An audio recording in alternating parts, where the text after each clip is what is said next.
तर नमस्कार मित्रांनो. तर आज आपण शेतामध्ये आलो आहे आणि या ठिकाणी तुम्ही माझ्या पाठीमागं जे आहे जे झाडं बघताय, जे हिरवीगार पालेदार जी झाडं आहेत ती म्हणजे तुतीची झाडं आहेत आणि तुतीची शेती आपण या ठिकाणी करतो आहे. या ठिकाणी तुम्ही बघू शकता की हा जो पाला आहे आपण कापून आणला आहे आणि हा जो बघू शकता तुम्ही अशा प्रकारे या ठिकाणी जे आहे आळ्या आहेत आणि त्यांना आपण पाला खाऊ घालतो. मी तुम्हाला पूर्ण दाखवतोय कशा पद्धतीने.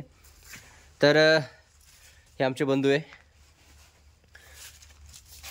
तर अशा पद्धतीने जे आहे हे बेड तयार करावा लागतो आणि बेड तयार झाल्यानंतर मित्रांनो त्या आळ्या ज्या आपण विकत आणाव्या लागतात किंवा घरीसुद्धा तुम्ही या ठिकाणी तयार करू शकता. त्यासाठी तुम्हाला एकतर त्यांची अंडी वगैरे विकत घ्यावी लागतील आणि अशा पद्धतीने जे आहे आळ्या असतात थोड्या थोड्या करून जे आहे मोठ्या होत चालतात. मी तुम्हाला रोज दाखवेलच कशा पद्धतीने त्यांच्या साईजमध्ये चेंज होत जाईल. हा पूर्ण या ठिकाणी बघू शकता मित्रांनो. अशा पद्धतीने काडी बाय काडी म्हणजे काडीच्या शेजारी काडी लावून जे आहे आपल्याला पाला टाकावा लागतो थोडा थोडा करून. जास्त पण नाही आणि कमी पण नाही. म्हणजे जास्त आला तर ते पाला उरून जाईल आणि पाल्याचं नुकसान होऊ शकतं या ठिकाणी.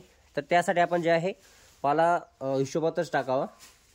तर अशा पद्धतीने हे पूर्ण शेड आहे. या ठिकाणी आता लाईट लावायची गरज आहे कारण आता थंडी आहे आणि थंडीमुळे थोडीशी गरमी पाहिजे.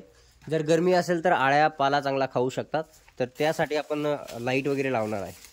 आता हे जे पांढरं पांढरं दिसतं ते पूर्ण पावडर मारलं आहे, आपण चुना फेकला आहे जो की बुरशीनाशकसाठी काम करतो. हे बघू शकता त्या आळ्या ज्या आहेत या ठिकाणी बघू शकता मित्रांनो. ते आता पाला खायला सुरुवात केली आहे त्यांनी. अशा पद्धतीने ते पाला खात आहेत बघू शकता तुम्ही. 2 मिनिटाच्या आतमध्ये त्या पाल्यावरती चढायला सुरुवात करतात आणि पाला खायला सुरुवात करतात. तर